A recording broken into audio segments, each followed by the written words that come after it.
आइए आज हम लोग एक न्यू चैप्टर स्टार्ट करते हैं जिसका नाम है जीएसटी। जीएसटी में सबसे पहले हम लोग कॉन्सेप्ट को सीखेंगे और उसी कॉन्सेप्ट के बेसिस पर कुछ प्रॉब्लम्स को भी सॉल्व करेंगे। तो आइए सीखते हैं जीएसटी में क्या कॉन्सेप्ट है। सबसे पहले जीएसटी का डेफिनेशन को जानने का प्रयास करते हैं। कहता है GST is an indirect tax imposed on the supply of goods and services. ठीक है, यानी ये टैक्स जो है एक प्रकार का इनडायरेक्ट टैक्स है। ठीक है, टैक्स दो तरह का होता है, एक होता है इनडायरेक्ट टैक्स और एक होता है डायरेक्ट टैक्स। यानी टैक्स जो है वो दो तरह का है। कौन कौन सा? एक होता है डायरेक्ट टैक्स, ठीक है, डायरेक्ट टैक्स, और एक होता है इनडायरेक्ट टैक्स। ठीक है, इनडायरेक्ट टैक्स, ये दो तरह का टैक्स होता है। देखिए डायरेक्ट टैक्स जो होते हैं इसमें आता है इनकम टैक्स, इसके अंदर में क्या आ जाता है? Income tax. और जैसे लैंड टैक्स होता है, ठीक है, यानी प्रॉपर्टीज़ टैक्स, यहाँ पे लिख सकते हैं प्रॉपर्टीज़,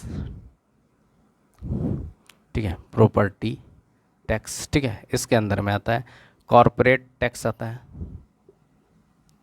ठीक है, ये सब टैक्स जो है किस में आता है? डायरेक्ट टैक्स के कैटेगरी में आता है। ठीक है, जो कि जीएसटी के अंदर में नहीं है। ठीक है, जीएसटी क्या है? वो है इनडायरेक्ट टैक्स। पहले जीएसटी क्या है? ये है इनडायरेक्ट टैक्स। ये क्या होता है? इनडायरेक्टली क्या करता है? इम्पोज्ड किया जाता है गवर्नमेंट के द्वारा किसी भी आर्टिकल्स पर। ठीक है, यानी जो भी आप गुड्स और सर्विसेज का सप्लाई होता है उस पर ये टैक्स लगता है, यानी उसके लिए आपको बियर करना पड़ता है। यानी जो इंड यूजर होता है किसी भी गुड्स के लिए, यानी जो कंज्यूमर होता है, जो गुड्स को यूज करता है या जो भी सर्विसेज का यूज करता है, उसी को टैक्स बियर करना पड़ता है, यानी सरकार को देना पड़ता है। जीएसटी, जीएसटी क्या है? एक प्रकार का टैक्स हो गया। और कौन सा टैक्स हो गया? Indirect tax. अब देखिए कभी भी जो टैक्स कैलकुलेटेड होता है, टैक्स को जो हम लोग कैलकुलेट करते हैं, यानी टैक्स कि भाई कितना टैक्स देना है सरकार को, ठीक है, ये जो कैलकुलेट करते हैं हम लोग किस पे करते हैं? सेलिंग प्राइस पे। ठीक है, टैक्स इज़, यहाँ पे लिख सकते हैं टैक्स इज़ कैलकुलेटेड, ठीक है, कैलकुलेटेड ऑन, ठीक है, सेलिंग प्राइस। ठीक है, ये सेलिंग प्राइस पर ही कैलकुलेटेड होता है। ठीक है, यानी सेलिंग प्राइस, नहीं तो ये मार्क प्राइस पे होता है, ठीक है, ना ही कॉस्ट प्राइस पे होता है। हम ये कर रहे हैं, जैसे आप कंज्यूमर हैं, ठीक है, मान लेते हैं आप कंज्यूमर हैं, ठीक है, आप कंज्यूमर हैं, तो टैक्स तो आपको सरकार को देना है क्योंकि आप सामान गुड्स को यूज़ कर रहे हैं। लेकिन आप सरकार को कैसे दीजिएगा? आप किसको दीजिएगा? जिससे आप सामान खरीद रहे हैं, यानी डीलर को। आप किसको दीजिएगा? टैक्स डीलर को दीजिएगा, यानी डीलर से आप क्या खरीद रहे हैं? परचेज कर रहे हैं। ठीक है, और डीलर जो सेलिंग करेगा, जिस प्राइस पर डीलर सेलिंग करेगा उसी प्राइस पर कैलकुलेट करेगा टैक्स, और वो टैक्स कंज्यूमर को पे करना पड़ेगा, डीलर को। और डीलर क्या करेगा? डीलर जो है गवर्नमेंट को पे करेगा टैक्स को। ठीक है, टैक्स को क्या करेगा? ये डीलर जो है गवर्नमेंट को क्या करेंगे? ये जमा करेंगे। यानी जो भी टैक्स कंज्यूमर से लिया जाएगा वो कंज्यूमर किसको देंगे? डीलर को, और डीलर क्या करेंगे? सरकार को देंगे। ठीक है, टैक्स कलेक्ट करके। ये किससे? डीलर का काम है कंज्यूमर से टैक्स को कलेक्ट करना और सरकार को फिर जमा करना, सरकार के पास भेजना। ये काम डीलर करेगा। ठीक है, अगर डीलर सेल कर रहा है किसी भी चीज़ को, ठीक है, यानी कंज्यूमर को सरकार के नहीं देना है। ऐसा नहीं कि कंज्यूमर जो है सरकार को जाके पे करेगा, ऐसा कुछ नहीं है। अब देखिए इसके बारे में भी बताएंगे, लेकिन टैक्स आपको जानना है सिर्फ कि tax is calculated on the selling price.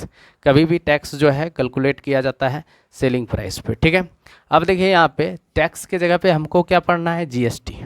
ठीक है, तो जीएसटी भी जो कैलकुलेटेड होगा ये भी एक प्रकार का टैक्स है, तो ये भी कैलकुलेटेड होगा सेलिंग प्राइस पे। ठीक है, यही जानना है, इसमें बेसिक टर्म को जानना है ताकि आप मैथमेटिक्स से रिलेटेड जो भी मैथमेटिकल प्रॉब्लम है उसको आप आसानी से सॉल्व कैसे कर पाइएगा।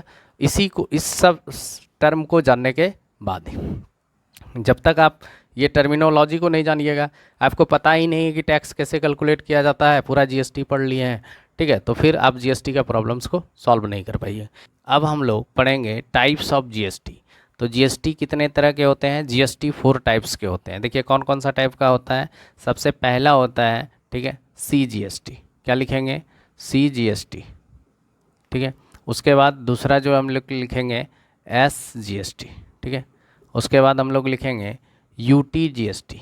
ठीक है, यूटीजीएसटी। उसके बाद फोर्थ जो टाइप होता है वो होता है जीएसटी, ठीक है। ये 4 टाइप्स के जीएसटी होते हैं, ठीक है। ये कितने टाइप्स के जीएसटी होते हैं? 4 टाइप्स के, ठीक है। तो इसके बारे में हम लोग को जानना है, ठीक है। जीएसटी, टाइप्स ऑफ जीएसटी कितने होते हैं? 4 टाइप्स के जीएसटी होते हैं। सबसे पहला क्या होता है? सीजीएसटी, उसके बाद एसजीएसटी, उसके बाद यूटीजीएसटी, उसके बाद आईजीएसटी, ठीक है।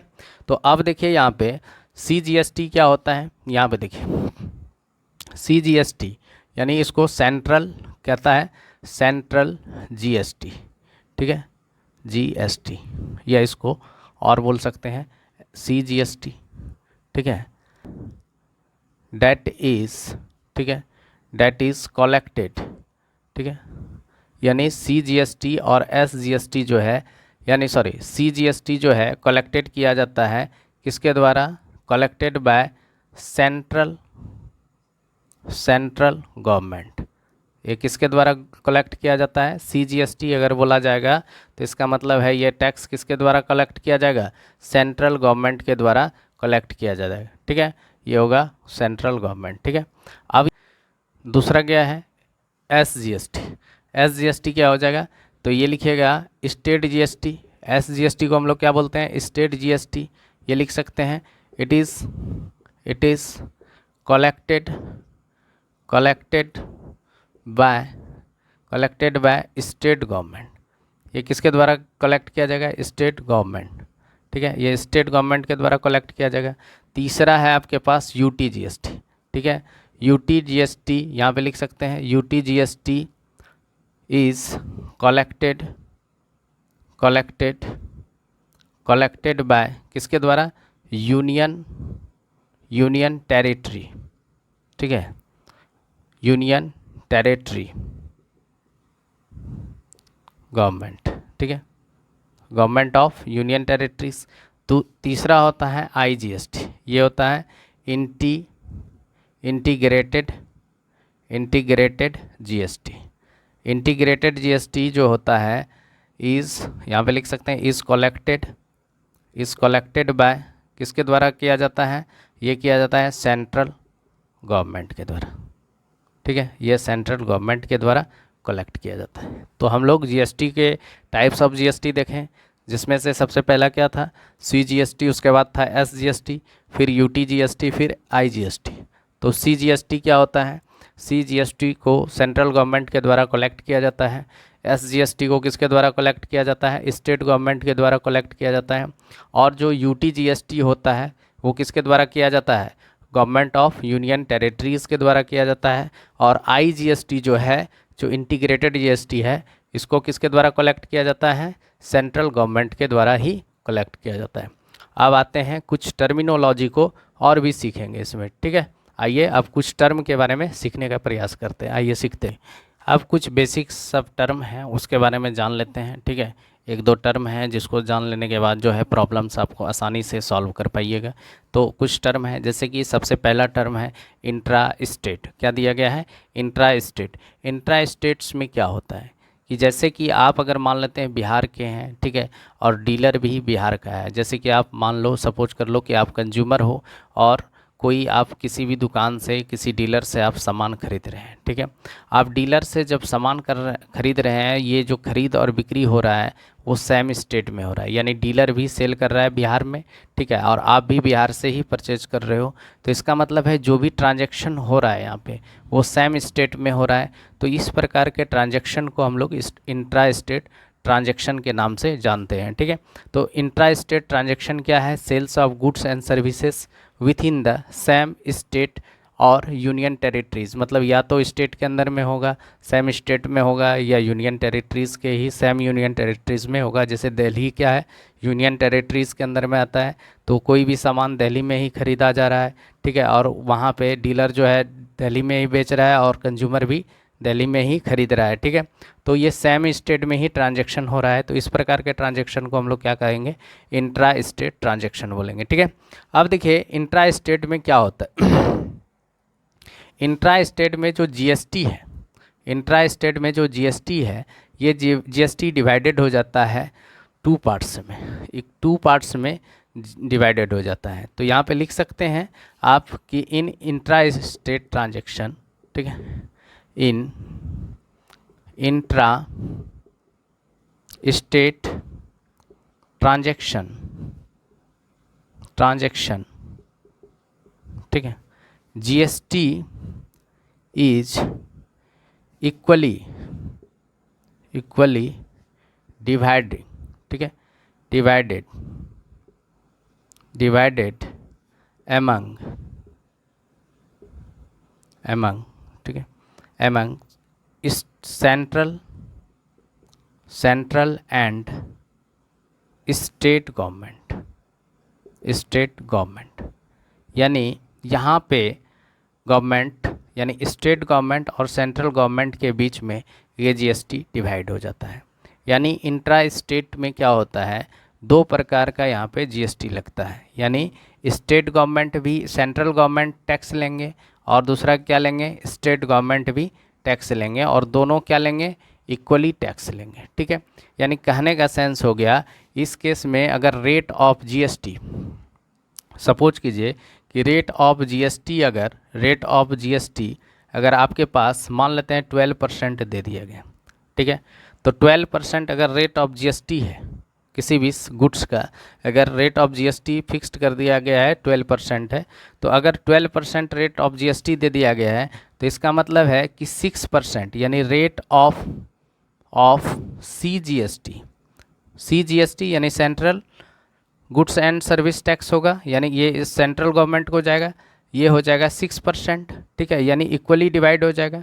और ये जो है फिर हो जाएगा एसजीएसटी भी जो है रेट ऑफ जो एसजीएसटी यानी स्टेट गवर्नमेंट को भी जाएगा, स्टेट रेट ऑफ एसजीएसटी जो है ये भी हो जाएगा 6%। यानी ये रेट 2 पार्ट्स में इक्वली डिवाइड हो जाएगा। ये नहीं कि इक्वली पार्ट्स का मतलब ये नहीं हुआ कि ये भी 12% लेंगे और ये भी 12% लेंगे, ऐसा नहीं होगा, ठीक है। तो इंट्रा स्टेट ट्रांजैक्शन में कौन कौन सा टैक्स लगता है, आपको 2 टैक्स देना पड़ेगा, ठीक है। या तो आप यहाँ पे 2 तरह का टैक्स देना पड़ेगा। पहला आपको देना पड़ेगा सीजीएसटी, ठीक है, ये देना पड़ेगा, ठीक है। दूसरा हो गया एसजीएसटी, या आप दे सकते हैं यूटीजीएसटी।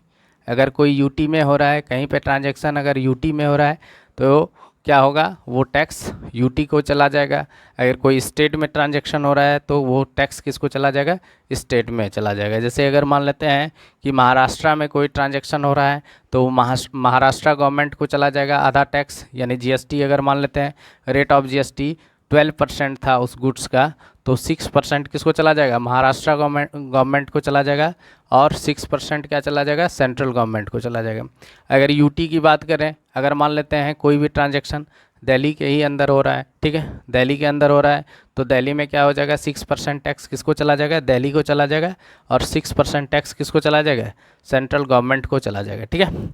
तो इस तरह से कलेक्ट करेगा सेंट्रल गवर्नमेंट, यानी सेंट्रल गवर्नमेंट को 6% टैक्स देना पड़ेगा, और 6% किसको देना पड़ेगा, यूटी यानी यूनियन टेरिटरीज़ को देना पड़ेगा, ठीक है। तो यहाँ पे रेट ऑफ जीएसटी 6% किसको चला जाएगा, सीजीएसटी को।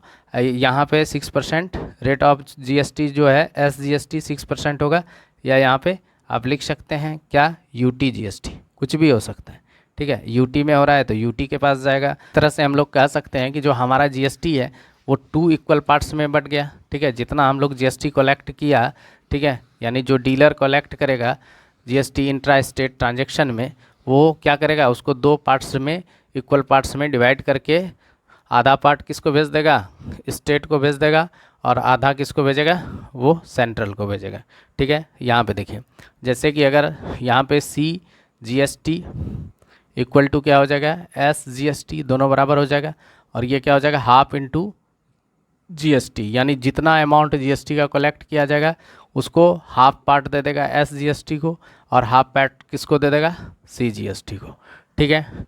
अब इस केस में आईजीएसटी यानी इंटीग्रेटेड इंट्रा स्टेट ट्रांजैक्शन में आईजीएसटी नहीं लगता है, यानी इंटीग्रेटेड जीएसटी नहीं लगता है। इस केस में इंटीग्रेटेड जीएसटी क्या होता है, 0 होता है, ठीक है। यानी इंट्रा स्टेट ट्रांजैक्शन में आईजीएसटी क्या होगा, 0 होगा, ठीक है, क्योंकि हम लोग तो सेंट्रल को दे ही दिए 6%, ठीक है। और फिर क्या हो गया, 6% वो स्टेट जिस स्टेट में ये ट्रांजैक्शन हो रहा है with in the same state, यानी एक ही स्टेट में क्या हो रहा है, सेलिंग हो रहा है, एक ही स्टेट में परचेजिंग हो रहा है, तो दोनों एक ही सेम स्टेट में हो रहा है, तो इस केस में CGST सेंट्रल को चला गया, आधा पैसा सेंट्रल को चला जाएगा टैक्स का, और आधा कौन रख लेगा, स्टेट रख लेगा।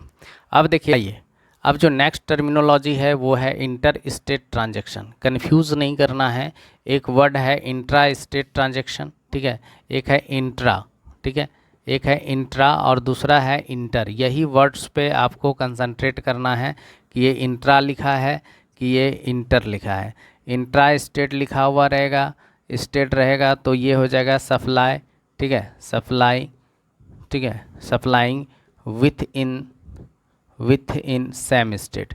इसका अर्थ ये होता है किसी भी चीज़ का सप्लाई होना सेम स्टेट में, ठीक है, सेम स्टेट में। और यहाँ पे जो है इंटर स्टेट का मतलब क्या हो जाता है, इंटर स्टेट का मतलब होता है सप्लाई, ठीक है, supply from one state to another. तो इसका मतलब है एक स्टेट से दूसरे स्टेट को सप्लाई कर रहे हैं, किसी भी गुड्स का एक स्टेट से दूसरे स्टेट में अगर हम लोग सेल कर रहे हैं, ठीक है, तो इस केस में ट्रांजैक्शन को हम लोग क्या बोलते हैं, intra state transaction. Intra state transaction में कहता है sales of goods and services क्या होता है, आउट जो है सर्विसेज, ठीक है, आउटसाइड द स्टेट, यानी इस केस में सेल्स जो होता है एक स्टेट से दूसरे स्टेट के बीच में होता है, यानी यहाँ पे जो बिजनेसेस हो रहे हैं वो एक स्टेट से दूसरे स्टेट के बीच में। देखिए स्टेट का अर्थ होता है कि एक स्टेट से दूसरे स्टेट्स में किसी भी सामान को बेचना, ठीक है, यानी किसी भी गुड्स को सेल करना या सर्विस को।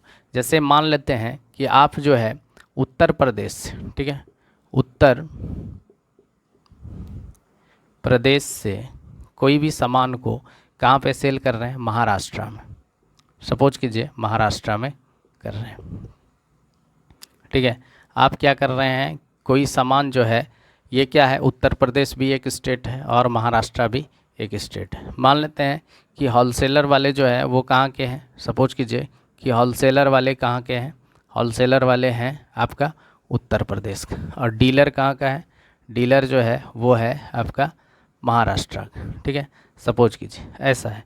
तो जो होलसेलर वाले हैं, अब इस केस में क्या होगा, जो GST कलेक्ट किया जाएगा, ठीक है, GST जो कलेक्ट किया जाएगा इस पे मान लेते हैं रेट ऑफ GST फिक्स्ड है कि भाई जो गुड्स यहाँ से ख़रीदा जाएगा, मान लेते हैं कुछ भी ख़रीदा, ठीक है, कुछ भी कोई भी थिंग्स ख़रीदा, ठीक है, और उसको सेल कर रहा है महाराष्ट्र, ठीक है, तो यहाँ से जो भी चीज़ें ख़रीदा गया, जो सामान ख़रीदा गया, तो ये सामान पर ये टीवी ख़रीदा गया, मान लेते हैं एक टीवी ख़रीदा, ठीक है, टीवी का सेट यहाँ से लेके गया महाराष्ट्र, ठीक है, उत्तर प्रदेश से, यहाँ पे मैन्युफैक्चरिंग हुआ और उसके बाद महाराष्ट्र में डीलर ने ख़रीदा, और डीलर अब क्या करेगा, कंज्यूमर को, यहीं के कंज्यूमर को बेचेगा, सपोज कीजिए। लेकिन इससे आपको मतलब अभी नहीं है कंज्यूमर से या नहीं, अभी सिर्फ आपको जानना है कि एक स्टेट से दूसरे स्टेट के बीच में, ठीक है। तो यहाँ पे देखिए क्या है, उत्तर प्रदेश से ये टीवी कहाँ पे जा रहा है, महाराष्ट्र में, ठीक है।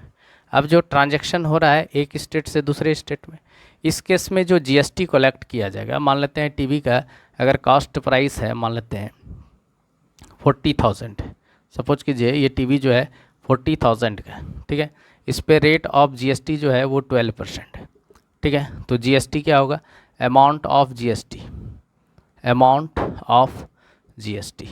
ठीक है, यानी ये जो टीवी का सेलिंग प्राइस क्या है आपका, सेलिंग प्राइस है आपका 4,000।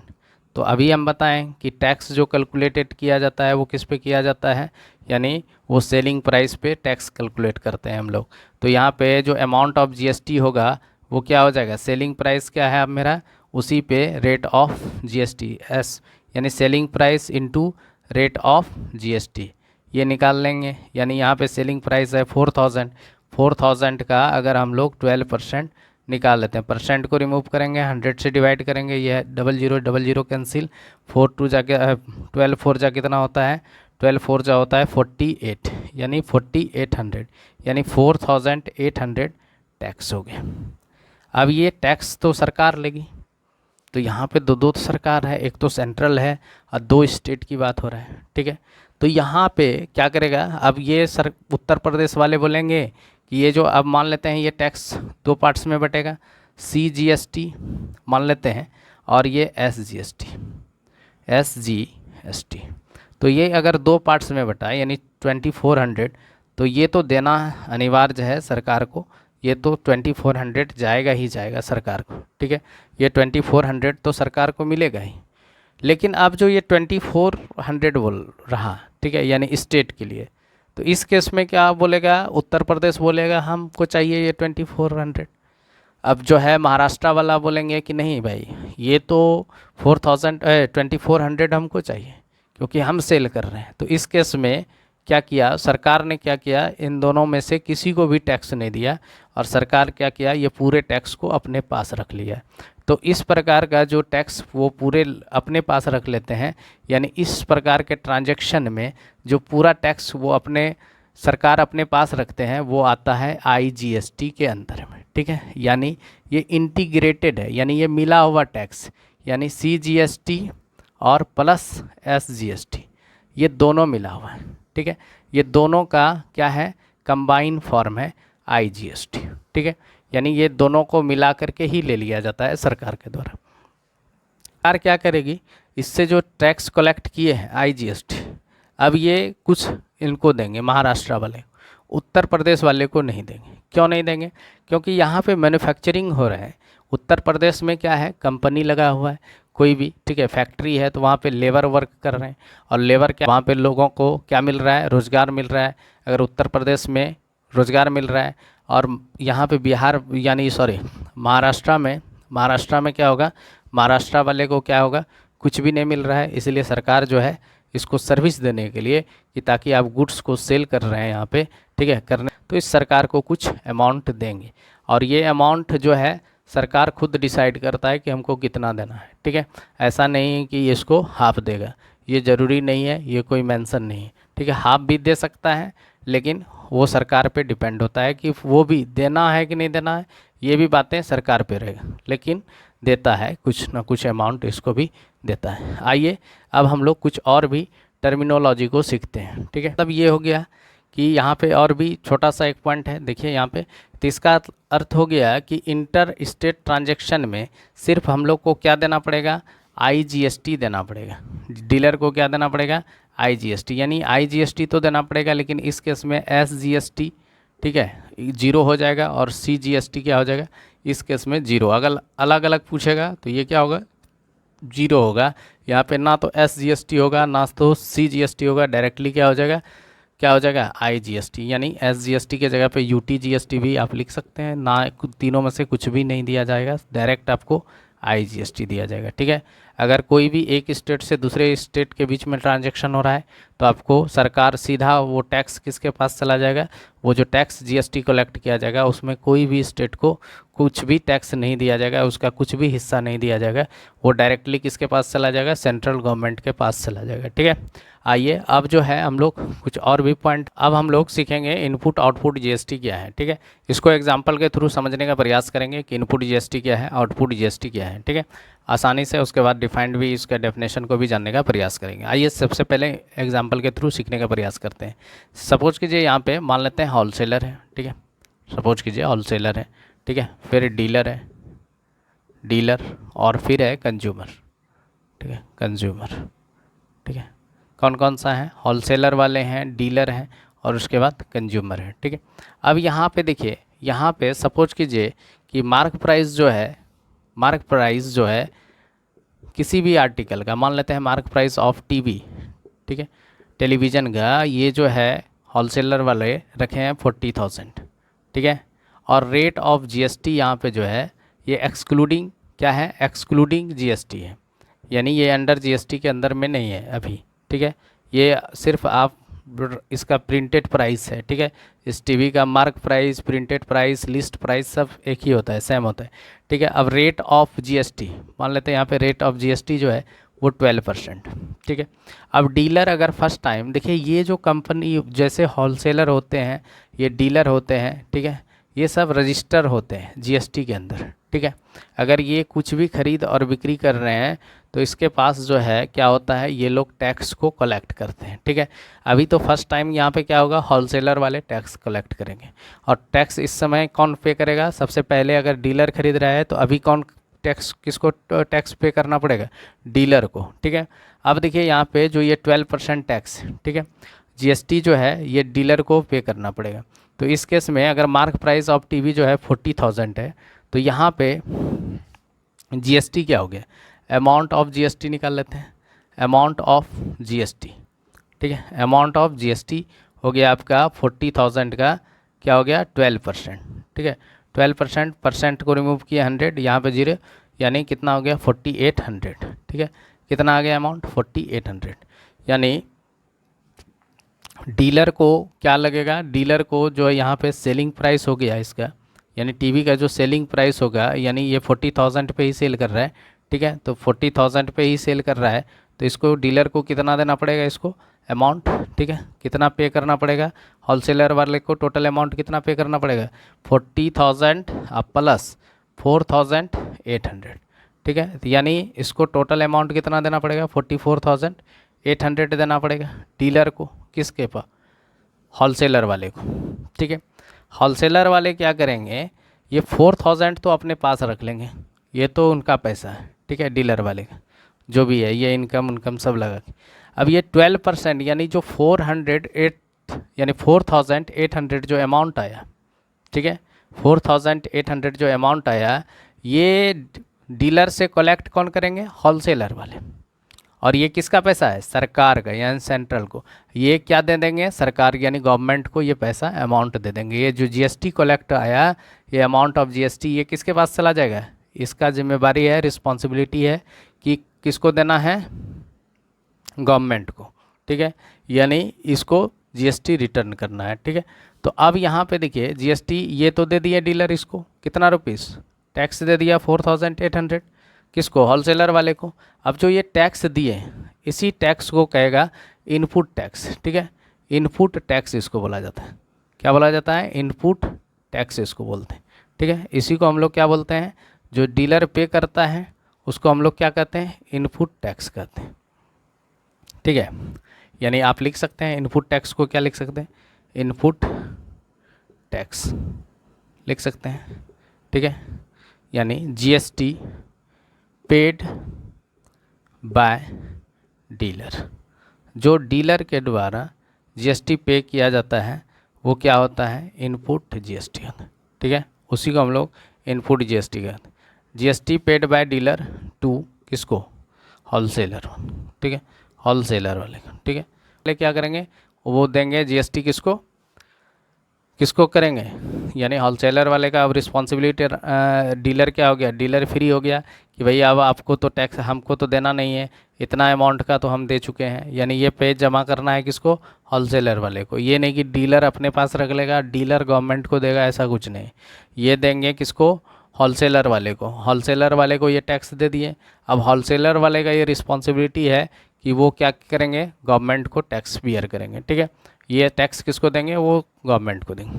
अब क्या होगा, अब यहाँ पे क्या किया डीलर, किया कि 4,000 में सामान को खरीदा, यानी सॉरी 40,000 में सामान को खरीदा। अब डीलर यहाँ पे क्या किया है, 40,000 में सामान को परचेज किया है। अब ये क्या किया, इसको कंज्यूमर को क्या किया, 50,000 में बेच दिया, यानी 50,000 में बेच दिया, ठीक है। तो ये जो है यहाँ पे ये भी दिया था कि भाई ये एक्सक्लूडिंग टैक्स है, यानी ये मार्क प्राइस है, यानी प्रिंटेड प्राइस है, और इसी प्रिंटेड प्राइस पर ये सेल भी कर रहे हैं, ठीक है, ये प्रिंटेड प्राइस पे ही सेल कर रहे हैं। तो यहाँ पे रेट ऑफ जीएसटी जो है, रेट ऑफ जीएसटी जो है वो कितना है भाई, वो है 12%, ठीक है। तो अमाउंट ऑफ जीएसटी यहाँ पे क्या हो जाएगा, यहाँ पे जो अमाउंट ऑफ जीएसटी हो जाएगा वो हो जाएगा 6,000, कितना हो जाएगा 6,000, ठीक है। 6,000 आ गया ये जीएसटी, ठीक है। अब जीएसटी जो ये 6,000 आया, 6,000 कंज्यूमर किसको दे दिया, डीलर को। तो क्या डीलर 6,000 गवर्नमेंट को पे कर देगा, नहीं, क्यों नहीं करेगा, क्योंकि ये ऑलरेडी 40,000 का तो टैक्स पे कर चुका है, ठीक है। 40,000 का टैक्स पे कर दिया है, बचा अब कितना है, मात्र 10,000 का इसको टैक्स पे करना है, कितना का टैक्स पे करना है एक्स्ट्रा? 10,000 का टैक्स पे करना है। यानी ये 40,000 का तो इसमें से क्या करेगा, यानी ये 4,800 तो पे कर दिया है। टोटल उसको डीलर को कितना मिला है? 6,000 ये रिसीव किया टैक्स। टैक्स इसके द्वारा कितना रिसीव किया गया है? 6,000। तो ये जो है यहाँ पे जो डीलर के द्वारा टैक्स कलेक्ट किया गया है, इसी को हम लोग क्या कहते हैं? Output GST. यहाँ पे लिख सकते हैं आउटपुट जीएसटी में, आप लिख सकते हैं यहाँ पे आउटपुट जीएसटी। आउटपुट जीएसटी, इसको आप क्या लिख सकते हैं? जीएसटी कलेक्टेड बाय किसके द्वारा? डीलर। इसी को हम लोग क्या कहते हैं? क्या कहते हैं? Output GST. तो इनपुट जीएसटी क्या हुआ? इनपुट जीएसटी जो डीलर पे करता है जीएसटी, ठीक है, डीलर जो पे करता है यानी GST paid by the dealer, वो क्या कहलाएगा? Input GST. यानी आउटपुट जीएसटी किसको हम लोग बोलेंगे? GST collected by the dealer from consumer. जो भी जीएसटी कंज्यूमर से कलेक्ट किया जाएगा उसको हम लोग आउटपुट जीएसटी कहते हैं। अब देखिए जीएसटी के अंदर में ये कंपनी यानी डीलर भी रजिस्टर रहता है। जो कंपनी रजिस्टर रहता है उसी को पे करना पड़ता है। यानी एक प्रकार का ये वैल्यू एडेड टैक्स है, ठीक है। ज्यों वैल्यू बढ़ेगा, ये अगर 40,000 में ये अगर सेल करता तब तो 4,800 ही टैक्स आता है, जो कि ऑलरेडी गवर्नमेंट को ये पे कर लिया है, तो फिर डीलर को कुछ भी टैक्स पे करने का ज़रूरत नहीं था। लेकिन यहाँ पे डीलर ने क्या किया? 10,000 प्राइस को इंक्रीज़ कर दिया। तो अब जो 10,000 ये एक्स्ट्रा ले रहा है, इनकम कर रहा है, इसका टैक्स को पे करना पड़ेगा। 10,000 का टैक्स सरकार को देना पड़ेगा। तो 10,000 का सरकार को जो टैक्स देगा, तो ये क्या किया? फर्स्ट टाइम में टोटल अमाउंट का ही टैक्स जो है, ये 10,000 का तो नहीं लेगा कंज्यूमर से, ये तो लेगा कंज्यूमर से 50,000 कि भाई 50,000 का टैक्स आपको देना है 12%, ठीक है। तो 50,000 का 12% आया 6,000। तो 6,000 ये टैक्स क्या कर लिया? कंज्यूमर से डीलर कलेक्ट कर लिया। तो कंज्यूमर से 6,000 कलेक्ट कर लिया डीलर, तो डीलर तो पहले से ही ऑलरेडी पे कर चुका है 4,800, ठीक है। तो यानी जो डीलर के द्वारा जीएसटी पेड किया गया उसको बोलेंगे इनपुट जीएसटी, और डीलर जो कलेक्ट किया जीएसटी को, जो GST collected by the dealer from the consumer, ठीक है, वो क्या कहलाएगा? Output GST. तो जीएसटी जो एक्स्ट्रा अमाउंट होगा, क्या फिर डीलर होलसेलर वाले को देंगे? नहीं, ये भी जो है ये भी जीएसटी के अंदर रजिस्टर रहता है। जितने भी हैं डीलर भी रहते हैं। तो डीलर जो होते हैं, कोई ऑर्गेनाइजेशन हो सकता है, कोई पर्सन हो सकता है, ठीक है, कोई भी बिजनेसमैन भी हो सकता है, लेकिन वो अगर क्या है? रजिस्टर है वो कंपनी जीएसटी के अंदर, तो वो डायरेक्टली क्या को पे करेंगे, ठीक है, वो पे करना पड़ता है, ठीक है। तो ये डीलर का काम है कि वो टैक्स पे कर देंगे, ठीक है। तो यहाँ पे देखिए, तो नेट जीएसटी यहाँ पे लिख सकते हैं, नेट जीएसटी पेड बाय, ठीक है, net GST paid by dealer, ठीक है, डीलर टू द गवर्नमेंट, ठीक है। कितना नेट जीएसटी गवर्नमेंट को करना पड़ेगा पे? तो net GST paid by the जो है डीलर टू द गवर्नमेंट क्या हो जाएगा? जो आउटपुट जीएसटी अब माइनस क्या करना पड़ेगा? इनपुट जीएसटी, ठीक है।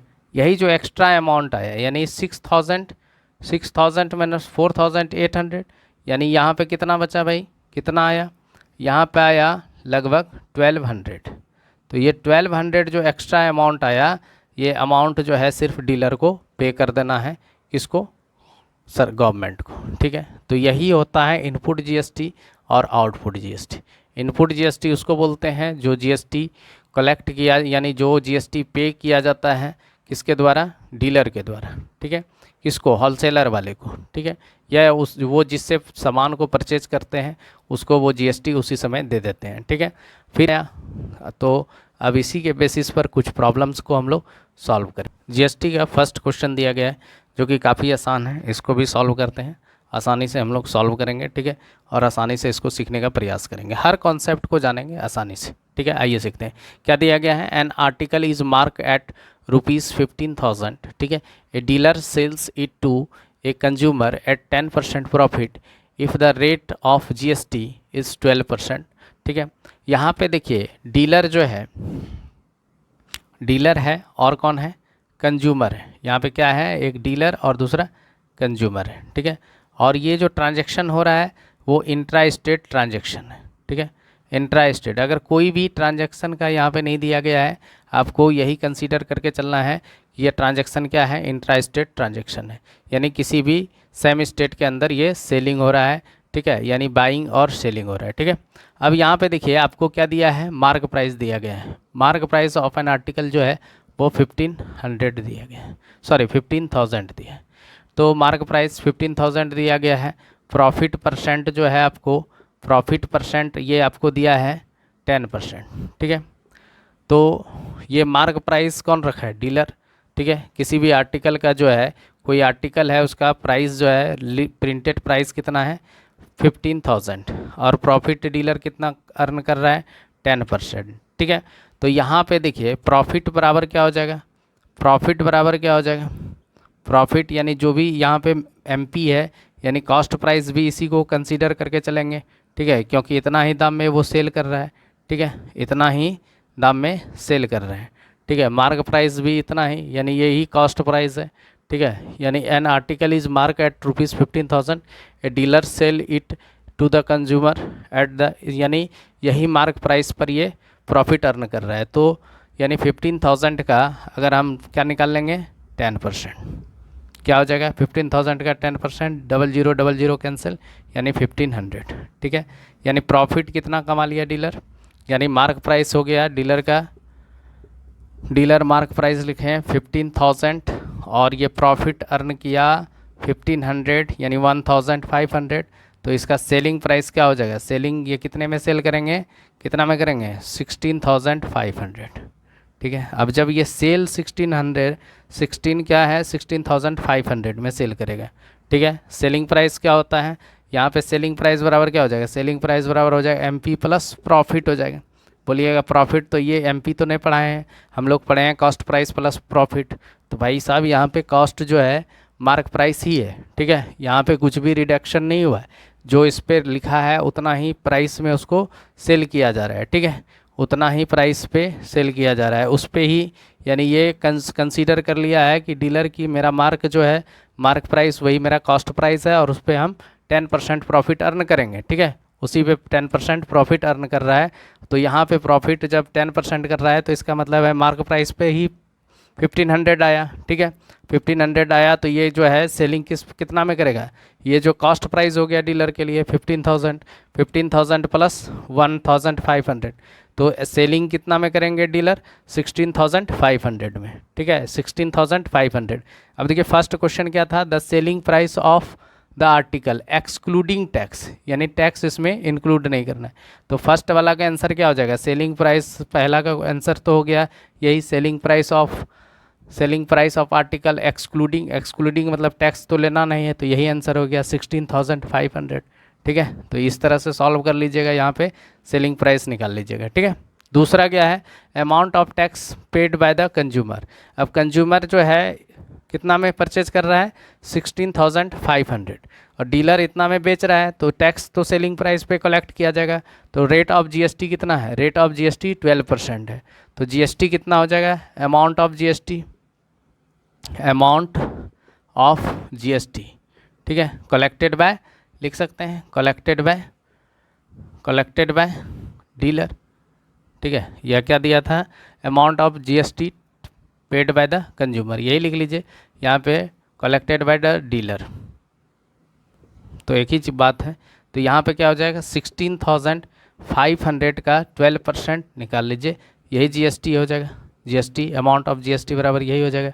तो 16,500 का 12%, तो ये 72। देखिए 12 5 जा कितना होता है 60, 12 5 जा कितना होता है 60 का 6 इन हैंड क्या हो गया 6, और 12 6 जा कितना होता है 72, 72 और 6 क्या हो गया 72 और 6 78, और 12 और 1 हो गया 19, ठीक है, 1980, ठीक है।